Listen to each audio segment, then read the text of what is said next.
जब मैं ये वीडियो बना रही थी ना तो मेरा दिल ना बहुत अजीब सा हो रहा था, मतलब बहुत ही कैसे कहूँ कि जैसे बहुत मन एकदम अशांत होता है या दुखी होता है ना, वैसे। मैंने लाला जी की वीडियो देखी। लाला जी ने उसमें घूम फिर के सारा सार ये बताया कि मैंने सदा से अपने भाई की मदद ही की और बार बार उसने बर्बादी की और मैंने बार बार उसकी हर तरह से हर पहलू पे हर कदम पे मदद की। और वहीं जब मैं ये लाला जी की वीडियो देख रही थी जो मैंने दिन में सुनी थी, और अब जब मैं पॉडकास्ट बनाने के लिए बैठी हूँ तो मैंने लाला जी की वीडियो देखी, तो उससे साथ साथ ही मुझे एक फीड में वीडियो मिल रही थी, एक शॉर्ट वीडियो। वो शॉर्ट वीडियो किसकी थी पता है? गोल्डी की। जहाँ पर वो ये बोल रही है कि दोस्तों आप लोग ये बोल रहे हो कि हमने ये वीडियो क्यों डाली है, क्योंकि हमारे पास और कोई ऑप्शन नहीं था और हमारे पास ये एक ही जरिया है कि जिसकी वजह से हमें पैसे मिलेंगे और जिसकी वजह से हम अपने पापा जी का क्रियाक्रम करा सकते हैं। कितनी बड़ी बात है। हाँ, उसने वहाँ पे अपने मौसा जी का भी नाम लिया, अपने मामाओं का भी नाम लिया, उन्होंने भी कहा कि इन्होंने भी हेल्प करी है।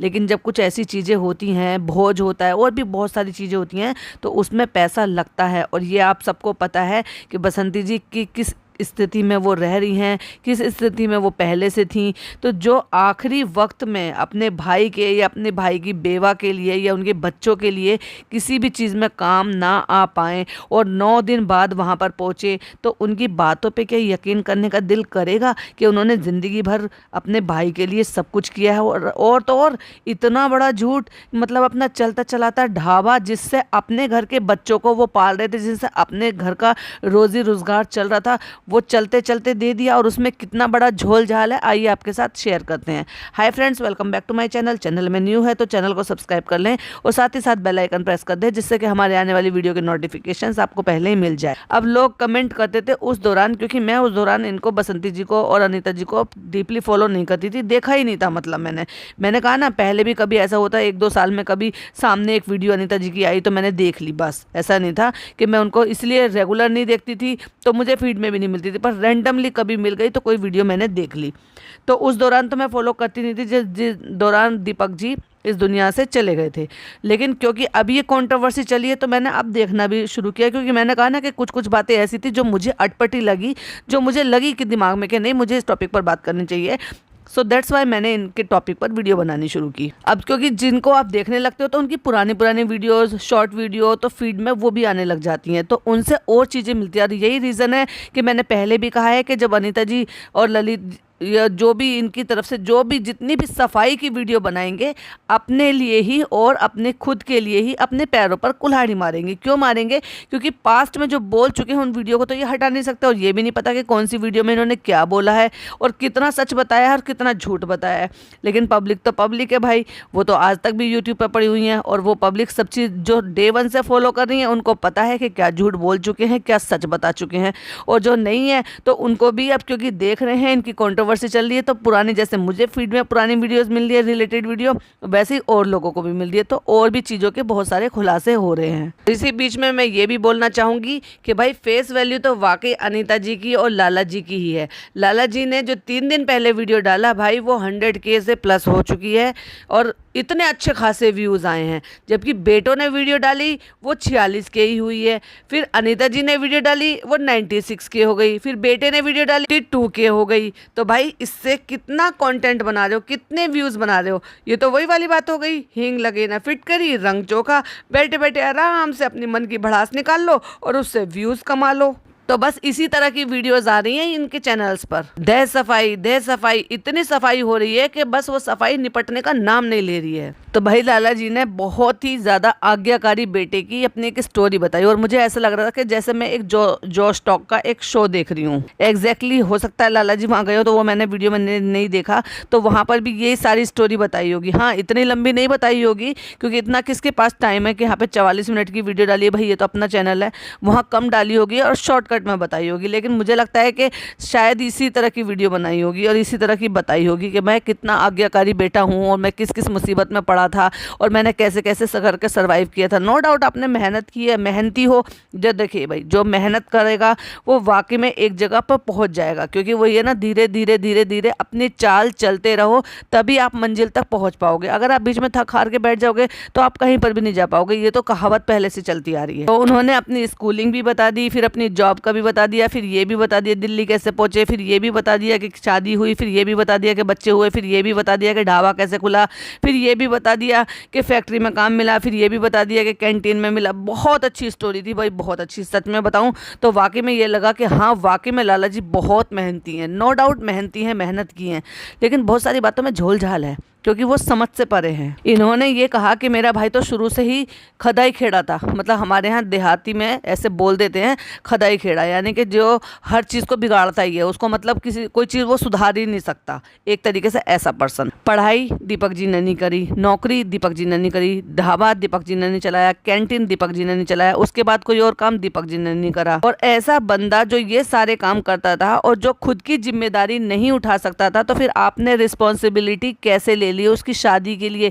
क्यों किसी और लड़की का जीवन बर्बाद कर दिया, जब आपको पता था कि मेरा भाई ऐसा है कि वो अपनी तो जिंदगी बना नहीं सकता, किसी और की जिंदगी खराब जरूर कर सकता है। मैं मानती हूँ जो बड़ा बेटा होता है उस पर जिम्मेदारी होती है, और अगर वो कामयाब हो जाता है या वो किसी भी तरह से अपनी मेहनत करके सफल हो जाता है, तो डेफिनेटली घर के माँ और बाप जो है ये भी कहते हैं कि अगर तुम इस काम में सक्षम हो गए हो तो छोटे भाई बहन को भी लगा लो, क्योंकि अगर एक भाई कमजोर होता है, एक भाई थोड़ा अच्छा, जेब मैंने पहले भी कहा है, बाबूजी अगर सोच रहे हैं इस बात के लिए, तो वो पुराने जमाने वाले लोग ऐसे ही होते थे, वो यही सोचते थे कि दोनों भाई अच्छे से खाएं कमाएं, और यही रीजन था कि एक बच्चा अगर अच्छा होता है, मेहनती होता है या कामयाब हो जाता है, तो वो यही चाहते हैं कि आप दूसरे को भी थोड़ा सा इसको हेल्प कर दो। हेल्प करने के लिए बोलते थे ना, और आप हेल्प कर भी देते थे उसमें। लेकिन आपने जो हेल्प करते करते जो बहुत सारी चीज़ें बताई हैं, जो आपकी स्टोरी में थोड़ा झोल झाल है, वो ये है कि आपने 2 बार ढाबा, जबकि अभी कभी आज तक ये तो सुनने में आया ही नहीं था कि ढाबा जो है वो 2 बार आपके हाथ से गया, 2 बार आपके हाथ में आया। चलो कोई बात नहीं, ढाबे की बात बाद में करेंगे। ढाबा बिक भी गया, ये बात का क्या सबूत है? ढाबा तो आपने खुद खरीदा, आपने कहा था कि दीपक के आने से पहले पहले ढाबा खरीदा था हमने, और ढाबा अगर आपने खरीदा था तो डेफिनेटली नाम भी आपका होगा, और जब नाम आपका था तो दीपक जी बेच कैसे सकते हैं भाई उसको? तो क्या जब आपने ढाबा उनको दे दिया था तो क्या कागजात भी दे दिए थे, पावर ऑफ अटॉर्नी दे दी थी, या उनके नाम कागजात ट्रांसफर करके दे दिए थे जो वो आपके ढाबे को बेच पाए? और पहली बात तो एक बात बताइए, कोई भी इतना महान तो नहीं है ना लाला जी, आप इतने भी महान नहीं हो कि आप अपने 3 बच्चों की, जिनके स्कूल फीस है, खाना पीना, दाना, राशन पानी उसी से चला, और आपने क्लियरली बोला है, खुद अपने ही मुंह से क्लियरली बोला है कि उस दौरान और कोई जरिया नहीं था, सिर्फ और सिर्फ वही एक जरिया था जिसकी वजह से हमारा घर चल रहा था, मेरे बच्चे स्कूल जा रहे थे, और मेरी जो गाड़ी थी जीवन की वो पटरी पर आ रही थी। सिर्फ एक ही जरिया था, और वो जरिया आप 100% किसी को दे दो, और वो भी जब जब उस पर एक पैसे का भी भरोसा नहीं हो कि वो चला पाएगा क्या नहीं चला पाएगा, किसी को गले से नहीं उतर रही है भाई ये बात। और दे दिया तो दे दिया, कागजात भी दे दिए, चलो ये भी कह दिया होगा कि कोई बात नहीं तुम चला लो, मैं तो मेहनती हूँ, मैं कहीं और कुछ काम कर लूँगा, जब मैं यहाँ हाथ आजमा सकता हूँ तो मैं कहीं और भी आजमा लूँगा। हो सकता है आपने यही सोचा हो। तो क्या आपने कागजात भी दे दिए थे जो चीज़ें आपने खरीदी थी? क्योंकि आपने कागजात दिए होंगे, उनके नाम ट्रांसफ़र करे होंगे, उसमें भी टाइम लगा होगा, कानूनी कार्रवाई हुई होगी, और फिर उसमें जो है उन्होंने, जब उनके नाम ट्रांसफ़र हो गया तो फिर उन्होंने भी सेल करा होगा, और जब उन्होंने सेल करा होगा तो आपको पता ही नहीं चला कि वो कब मेरे को ढाबा सेल करके वहाँ से सामान वामान बेच के भाग गए और आपको पता नहीं चला। इतने तो इनोसेंट आप लोग नहीं हो भाई। जितनी लंबी आपने कहानी बताई ना, 44 मिनट में आपने जो है अपनी ज़िंदगी की 12th जब से आपने की है, यानी कि 18 साल के 17 साल के आप रहे होंगे जिसमें आदमी 12th करता है, और उसके बाद से और आपने अब तक की कहानी बता दी है, जब तक कि दीपक बाबू की डेथ हुई है तब तक की आपने स्टोरी बता दी है कि हम वहाँ पे कैसे आए कैसे नहीं आए। मुझे तो इस बात का यकीन नहीं हो रहा कि जिस आदमी को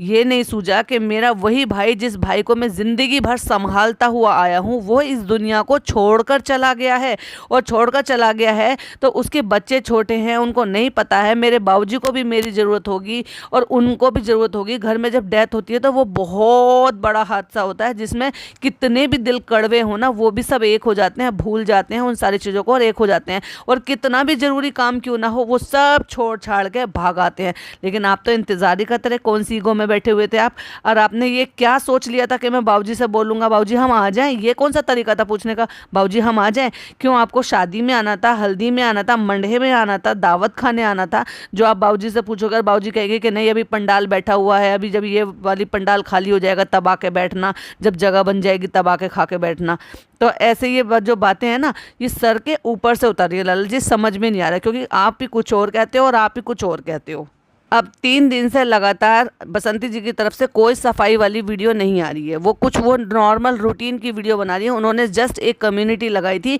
जिसमें आपको इन्फॉर्म करना था, क्योंकि आप, मुझे नहीं पता कि आपकी कॉल पे बात हो पा रही है, आप कॉल रिसीव कर रहे हो या नहीं कर रहे हो, कोई और ज़रिया जब उन्हें नहीं दिखाई दिया, और आपको ये भी पता है कि आप लोग दोनों एक दूसरे के चैनल पर नज़र भी रखते हो, तो उनको सबसे अच्छा जरिया फिर आप यही लगा कि एक कम्युनिटी लगा रहे थे जिससे कि आप तक इन्फॉर्मेशन पहुँच जाए। उन्होंने बस इन्फॉर्मेशन दिया और आप सफाई पे सफाई दे रहे हो। ऐसे कितनी गंदगी है भाई जिसकी सफाई नहीं खत्म हो रही है। दोनों बेटे भी सफाई में लगे हुए हैं, मम्मी भी सफाई में लगी हुई है, लाला जी भी सफाई में लगे हुए हैं, और सफाई देनी ही क्यों? खुद आपकी ऑडियंस पूछ रही है कि क्यों सफाई दे रहे हो, हमें आप पे ट्रस्ट है, और जो जिनको नहीं है वो चाहते भी नहीं है कि आप सफाई दो, क्योंकि सफाई वही देता है जिसने झोल झाल कुछ किया हो। क्योंकि ऑडियंस जो सवाल पूछ रही है ना, वो उसी के बेसिस पे पूछ रही है जो आपको डे 1 से फॉलो कर रही है, जिनको अटपटी लग रही है, जिनको चीजें समझ में नहीं आ रही है, जिनको ये लग रहा है पहले आपने कुछ और बोला, फिर आपने कुछ और दिखाया और अब आप कुछ और बोल रहे हो। तो जब उनको भी वो चीज़ें समझ में नहीं आ रही हैं तो वो सवाल तो पूछेंगे ही ना, उसी की आप क्लैरिफिकेशन, सफाई और ये सब कुछ देने के लिए आ जा रहे हो बीच में। और मुझे तो भाई एक बात समझ में ही नहीं आ रही, नंदे सारी की सारी तारीफ कर रही थी, हमारा दीपक बाबू ऐसा है, हमारा दीपक बाबू ऐसा है, और आपने पूरी वीडियो में सिवाय बुराई करने के और कुछ किया ही नहीं। पता है हमारे इस्लाम में ये कहते हैं, और मेरे ख्याल से आई एम श्योर सारे धर्म में यही कहते होंगे, कि जो इस दुनिया से चला जाता है ना, उसकी कभी भी बुराई नहीं करते, नहीं तो उसकी आत्मा को बहुत तकलीफ होती है, उसकी रूह को बहुत बुरा लगता है, और उसको जितना हो सके ना बस उसकी अच्छी और शांति, जिसको उसकी आत्मा को शांति मिले, बस उतनी ही प्रार्थना करनी चाहिए, उतनी ही दुआएं करनी चाहिए। और आप यहाँ पे बैठ के अपने मरे हुए भाई की छीछा लेदर कर रहे हो, इतनी स्टोरी बता रहे हो कि वो ऐसा था, पीता था, ये करता था, बेच दिया, ये कर दिया, उसने ये बुराई की। ये शोभा नहीं देता लाला जी, आप जितने बड़े हो ना समझदारी से काम लीजिए। आपने एक चीज़ और मैंने नोटिस किया, आपने बार बार बार बार सिर्फ एक ही बात पे सबसे ज़्यादा फोकस किया कि हम कर्जा देते थे, हम कर्जा देते थे, हम कर्जा देते थे। अच्छा भाई, जिन बाबूजी को आज आप इतना बुरा कहते हो, उन बाबूजी का कर्जा ऐसे कितना था कि उनका कर्जा ही नहीं चुका पा रहे थे आप, और आप ही कह रहे हो कि हमने खेत भी छुड़ाए थे, और हमने जब खेत छुड़ाए तो हमने खेती बाड़ी करनी शुरू करी, और फिर बाबूजी ने जो है सब्जी वब्जी का भी काम करना शुरू करा। तो भाई ऐसे कितना कर्जा और किसके लिए वो कर्जा लिया गया था, वो तो आपने खुल के बताया नहीं कि जो कर्जा लिया गया था पूरे गांव से वो किस लिए लिया था। इसका मतलब वो बाबूजी ने आपके पढ़ाई वढ़ाई के लिए लिया होगा, और जब आपने अपनी कमाई से छुड़ाया है तो फिर तो आप उस पे भी, जब आप कह रहे हो कि मैंने अपनी कमाई से दिल्ली वाला घर बनाया, अपनी कमाई से जो है वहाँ पे ढाबा बनाया, अपनी कमाई से यहाँ पे कर्जे घर बनाया, तो पूरे घर पे कब्जा कर लीजिए, ये भी तो आपकी अपनी कमाई पे बनाया, और आपने कर्जा सारा छुड़ाया है, तो फिर तो दीपक बाबू का तो कोई हक ही नहीं है। जब दिल्ली वाले घर पे आपने बनाया है और दिल्ली वाला घर आपका है, ढाबा आपने बनाया तो ढाबा भी आपका है, तो कर्जा भी जो है आपने दिया है, तो खेत भी आपके है, फिर तो आपने जो है मकान बनाया तो पूरा मकान भी फिर आप ही ले लीजिए, फिर दीपक बाबू को कुछ देने की जरूरत ही नहीं है। अपनी जिंदगी की पूरी कहानी बता दी कि मैंने ऐसे किया, फिर मैंने ऐसे किया, और जब ऐसा था तो हमने 1-1.5 साल अनीता जी को उनके मैके भेज दिया था, जिससे कि उस खर्चे को बचा सकें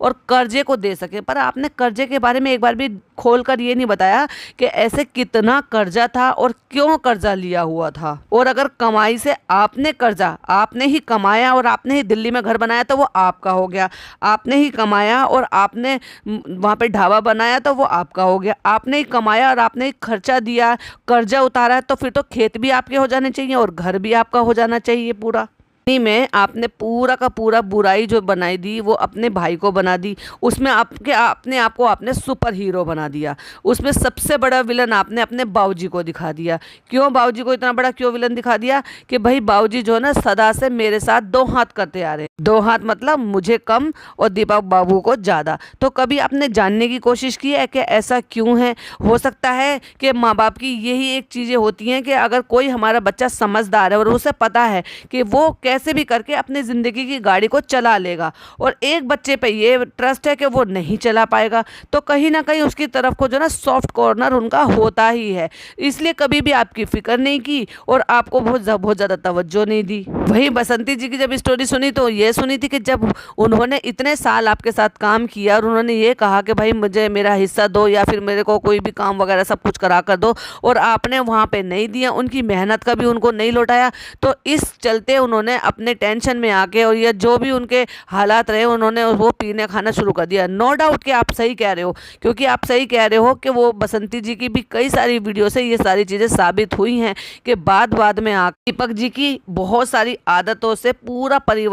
का पूरा परिवार परेशान था, और ऐसे परेशान था कि कई सारी वीडियो में इन बच्चों को कैप्शन लगाना पड़ा, यहाँ तक कि ये भी कैप्शन लगाना पड़ा कि वो पैसे ले लेते थे इस नाम से, बसंती के नाम से भी वो पैसे ले लेते थे कि हमारा यूट्यूब चैनल है और तुम्हें पैसे मिल जाएंगे। क्योंकि वो भी मैंने वीडियो देखी, जैसे आपकी वीडियोस मुझे फीड में मिल रही है ना, वैसे ही उनकी वीडियो भी मुझे फीड में मिल रही है। लेकिन क्या आपने जिस हिसाब से आपका भाई इस अपनी दुर्गति की तरफ जा रहा था और आपने ज़िंदगी भर उसको सपोर्ट किया, ज़िंदगी भर आपने अपनी कमाई दे दी, जो आपने अपनी मेहनत से खड़ा किया हुआ ढाबा जिससे आपका घर चल रहा था, आपके बच्चों की दाल रोटी चल रही थी, स्कूलिंग चल रही थी, वो आपने उसको लौटा दिया। लेकिन जब वो ज़िंदगी की दुर्गति पे था तब आपने ध्यान नहीं दिया कि वो क्यों ड्रिंक करने लगा, क्यों अपनी ज़िंदगी की दुर्गति पे जा रहा। जब आपने एक दफ़ा भी ध्यान नहीं दिया और जब वो दुनिया से चला गया तब तो आपने भाई सबसे ज़्यादा महान काम किया कि आए ही नहीं उस भाई की, जिस भाई को ज़िंदगी भर संभाला, उस भाई की बेवा को जब आपके सपोर्ट की ज़रूरत थी, अनीता जी के सपोर्ट की ज़रूरत थी, अपनों के सपोर्ट की ज़रूरत थी खड़े रहने के लिए, उन बच्चों को जब ये सपोर्ट थी कि हमारे पिताजी अब इस दुनिया में नहीं रहे हैं, तो वो जब ताऊ की तरफ को देख रहे होंगे तब आप वहाँ पर नहीं पहुँचे, तो आप भाई आपने तो ज़िंदगी भर जो महान का काम किया ना उस पर सब पे पानी फेर दिया, फिर तो वो तो सब बराबर हो गया। फिर दुनिया कैसे यकीन कर ले कि जो आप कह रहे हो वो सच है, ये जो आपने कर कर दिखाया है वो सच है। क्योंकि आप सिर्फ कह रहे हो, इस चीज़ के लिए सबूत नहीं दिया, लेकिन आप वहाँ पर उनकी डेथ के बाद नहीं पहुँचे, ये तो सबसे बड़ा सबूत है। खुद आपकी वीडियो और खुद अनीता जी की वीडियो और खुद इनकी बसंती जी की वीडियो, क्योंकि आप वहाँ पे पहुँचे ही नहीं और आपने ऐसा दिखाया जैसे कोई बहुत दूर के रिश्तेदार हैं, आए या नहीं आए, नहीं आएंगे तो कोई ज़्यादा खास फर्क नहीं पड़ेगा, जबकि वो आपका सगा भाई था, वही भाई जिसके लिए आपने पूरी ज़िंदगी जो है ना सेक्रीफाइस ही करते आ रहे हैं, जो कि आप कह रहे हो, मैं नहीं कह रही, ये वो है शब्द हैं जो आप कह रहे हो। तो कोई कैसे यकीन कर ले। कहते हैं कि मकान तो हमने अभी बनवाया था, कर्जे पे है, और इसलिए मकान कैसे दे देते, और हमने इसलिए ढाबा दे दिया। उन्होंने कहा या तो मकान दो या तो ढाबा दो, जो कि दोनों चीज़ें आपने खुद से बनाई है, खुद से अर्न करके बनाई है, और आपने इतनी सफाई से उनको दे दिया। वो बात सच है, या जब वो भाई इस दुनिया से चला गया और उसके अंतिम संस्कार के पैसे तक नहीं थे आपकी भाभी के पास और आपके उन बच्चों के पास, तब आपकी उनको सख्त ज़रूरत थी और आप वहाँ पर नहीं पहुँचे। 9 दिन बाद आप गैरों से भी ज़्यादा गैर हो गए, 9 दिन बाद वहाँ पर आप पहुँचे, और तब भी अपने सगे बाबूजी से यही पूछ रहे हम आए क्या नहीं आए, हम आए क्या नहीं आए, क्या वो सच है। लाला जी, आपने अपने स्ट्रगल की कहानी बहुत अच्छी बताई, लेकिन जिस पोर्शन में आपने शामिल कर लिया था ना दीपक बाबू को, वो कहानी कहीं से भी समझ में नहीं आ रही, वो सर के ऊपर से चली गई, क्योंकि कहीं पर भी वो कनेक्टेड हो ही नहीं रही है। हाँ, लेकिन उसमें इतनी ज़रूर सच्चाई है कि जो दीपक बाबू हैं वो ड्रिंक करते हैं, उनकी आदतें ठीक नहीं है। क्यों? क्योंकि वो लास्ट टाइम में जब उन्होंने बसंती जी को भी परेशान किया था और उनकी वीडियो से भी कुछ चीज़ें समझ में आई, वो तब की। लेकिन ये कभी आपने जानने की कोशिश की है कि जब मेरा भाई ऐसा था और अच्छा सा काम करता था, तो अब अचानक से उसको ऐसा क्या हो गया कि वो ड्रिंक करने लगा है और वो बिल्कुल बेकार आदमी से भी बेकार आदमी हो गया है? क्यों इस रास्ते पर वो चल पड़ा, जबकि आप इतने अच्छे संस्कार के हो, इतने मेहनती हो, इतने जुगाड़ू हो, इतने काम किए आपने, सब चीज़ें की हैं। नो डाउट आपने यूट्यूब पे बहुत अच्छे से काम कराया, मैं इस बात को डिनाई नहीं कर रही हूँ, और ये आपका हो सकता है ज़िंदगी भर उनके सर पे एहसान रहे कि आपने यूट्यूब से उनको इंट्रोड्यूस कराया, डेफिनेटली कराया। हो सकता है बाबूजी के कहने से आपने कराया हो कि पहले बाबूजी मेरे पीछे पड़े रहते थे, आपके बाबूजी ने मेरे से नहीं कहा, तो भाई बाबूजी ने जब सारी ज़िंदगी आपसे ही कहा, तो यूट्यूब के लिए बाबूजी ने आपसे क्यों नहीं कहा? कुछ तो हुई होगी बात। या तो बाबूजी आपसे जो है इस बात से झेप रहे होंगे कि मैं कहूँगा तो ये मना कर देगा, क्योंकि बाद में आप बदलते चले गए होंगे। हो सकता है यही सोचकर फिर उन्होंने बच्चों से कहा, और चलो बच्चों ने दादाजी की बात को माना। मैं तो इस बात को भी कहती हूँ कि चलो उनमें कम से कम इतने संस्कार आपने दिए कि उनके दादाजी ने कुछ कहा और उन्होंने मान लिया, और उन्होंने ये कह के कि भाई चल अपने चाचा को इनको सबको काम बता दो। नो डाउट कि आपने इंट्रोड्यूस उनको कराया और आपकी वजह से ही वो यूट्यूब को जाने, लेकिन इसका मतलब ये तो नहीं है कि कोई ज़िंदगी भर के लिए आपके पास ही हमेशा के लिए रुक जाएगा। और वो अगर उनको पड़ता खा रहा था तो वो आपका काम करते रहते, लेकिन उनको पड़ता नहीं खा रहा था तो उन्होंने आपका काम छोड़ दिया और अपना काम कर दिया। लेकिन उसका मतलब ये तो नहीं है कि आप जो है उनका काम ही खराब कर दो। कॉपीराइट स्ट्राइक देना ये तो आपने नहीं बताया। आपने पूरी स्टोरी बता दी 44 मिनट 24 सेकंड में, लेकिन आपने ये नहीं बताया कि जब इन्होंने काम करना बंद कर दिया यूट्यूब पे तो उन्होंने अपना चैनल जब ओपन किया था तो हमने उनके साथ क्या किया। लाला जी ये तो गलत बात है, जब कहानी बताई है तो पूरी बतानी चाहिए थी। लेकिन अगली वीडियो में प्लीज ये बात जरूर क्लियर कीजिएगा, जब आपने ढाबा उनको दिया था ना तो क्या आपने ऑन पेपर दिया था, यानी कि पेपर ट्रांसफर कर दिए थे जिसकी वजह से वो जो उसको बेच पाए। हाँ, आपने कहा कि कैंटीन का काम हमने उनको दिया, सौंपा, और कैंटीन में हमने अपना कुछ सामान दिया, आपने कुछ सामान दिया, और वो वहाँ से जब नहीं चला पाए तो वो सारा सामान वहाँ से बेच कर चले गए। वो बात समझ में आती है कि डेफिनेटली हो सकता है कि उसमें तो कोई आपके पेपर्स की किसी चीज़ की ज़रूरत होगी नहीं, हो सकता है वो सामान बेचकर वहाँ से चले गए हों और आपको पता ही नहीं चला। चलो ये भी बहुत बड़ी बात है भाई, वैसे मुझे ये डाइजेस्ट नहीं हो रही है बात, लेकिन आपने कहा तो मैंने ये बात भी मान ली कि वो वहाँ से बेच बाच के चले गए और आपको पता भी नहीं चला कि आप ही के एरिया में आप ही ने उनको काम लगाया, आप ही के जो है जान पहचान की वजह से उनको काम मिला। लेकिन जब वो यहाँ से चले गए दोनों मियाँ बीवी तो आपको पता नहीं चला। चलो नहीं पता चला होगा, लेकिन जब आपका ढाबा उसने बेचा, बिना आपके पेपर के बेच दिया था या पेपर के बेचा था, वो जरूर क्लियर कीजिएगा नेक्स्ट वीडियो में प्लीज। बाकी आपकी जो स्टोरी है अगर बसंती जी वो सुन रही हैं और ये सारी बातें सच्ची हैं या इनमें कितना झोल झाल है या कितनी सच है कितनी गलत है, क्योंकि बसंती जी के आने के बाद आपका ढाबा जो है वो बिका है, तो इस बात की पुष्टि प्लीज बसंती जी जरूर कीजिएगा। मुझे पता है कि आप मेरी वीडियो सुनते हैं तो डेफिनेटली इस बात का जवाब जरूर दीजिएगा, और प्लीज हो सके तो हिंदी में बोलिएगा जिससे कि बाकी की पब्लिक मैं भी समझ पाऊँ और बाकी की पब्लिक भी समझ पाए, क्योंकि भोजपुरी बहुत सारे लोगों को समझ में नहीं आती है।